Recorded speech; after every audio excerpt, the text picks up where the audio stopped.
জাটকা নিধন প্রতিরোধ অভিযান ২০২৪ বাস্তবায়নের লক্ষ্যে বিশেষ কম্বিং অপারেশন পরিচালনা করে বিপুল পরিমাণে অবৈধ জাল ১,৫৬,৫৩০ কেজি জাটকা, ১,৮২,৪৫,০০০ পিস রেণুপোনা, ৪৪টি বোট এবং ৫টি ট্রলার জব্দ করা হয়েছে।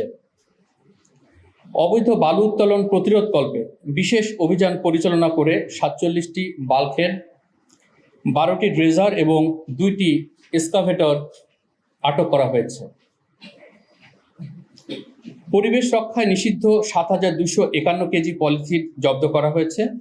ঢাকা জোনের দায়িত্বপূর্ণ এলাকা তথা নারায়ণগঞ্জ, মুন্সিগঞ্জ, চাঁদপুর এবং তৎসংলগ্ন এলাকায় একক ও যৌথ উদ্ধার অভিযান পরিচালনা করে অত্র জোন কর্তৃক ১০টি মৃতদেহ এবং ২জনকে জীবিত উদ্ধার করা হয়েছে। এছাড়াও নৌপথে আকস্মিক দুর্ঘটনায় সার্চ অ্যান্ড রেস্কিউ অপারেশনের জন্য অত্র জোনের অধীনস্থ বিসিজি স্টেশন পাগলা ও বিসিজি স্টেশন চাঁদপুরে সার্বক্ষণিকভাবে ডুবুরি দল প্রস্তুত রাখা হয়ে থাকে। স্বরাষ্ট্র মন্ত্রণালয়ের নির্দেশক্রমে এবছরের শুরুর দিক থেকে আগারগাঁও প্রশাসনিক এলাকার পাশাপাশি মানিক মিয়া এভিনিউ থেকে শুরু করে মিরপুর ১০ পর্যন্ত দিবারাত্র বিশেষ নিরাপত্তা টহল চালু করা হয়েছে। ফলে বর্ণিত এলাকায় চাঁদাবাজি, চুরি ডাকাতি, ছিনতাই সহ বিভিন্ন অপরাধমূলক কার্যক্রম পূর্বের তুলনায় বহুলাংশে হ্রাস পেয়েছে।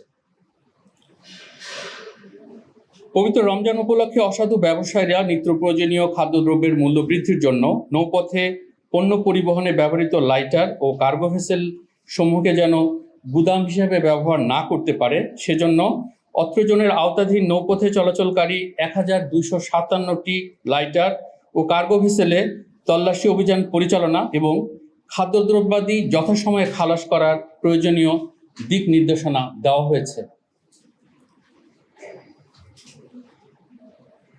এছাড়াও পবিত্র ঈদ উল ফিতর উপলক্ষে নদীপথে আইন শৃঙ্খলা পরিস্থিতি নিয়ন্ত্রণ এবং যাত্রীবাহী জলযানে যাত্রীদের নিরাপত্তা নিশ্চিতকরণের জন্য দায়িত্বপূর্ণ এলাকার লঞ্চঘাট, ফেরিঘাট এবং পন্টুনে টহল সেকশন ও নদীতে টহল পরিচালনা এবং জনসচেতনতামূলক প্রচারণা করা হয়েছে। দেশের জনগণের প্রয়োজনে বাংলাদেশ কোস্টগার্ড ঢাকা জোন যে কোনো পরিস্থিতিতে সাড়া দিতে প্রতিশ্রুতিবদ্ধ। দেশের সুনীল অর্থনীতিকে সমৃদ্ধিশীল করার লক্ষ্যে সমুদ্র, উপকূলীয় এবং নদীর তীরবর্তী অঞ্চলে সার্বক্ষণিক নজরদারি রাখছে বাংলাদেশ কোস্টগার্ড।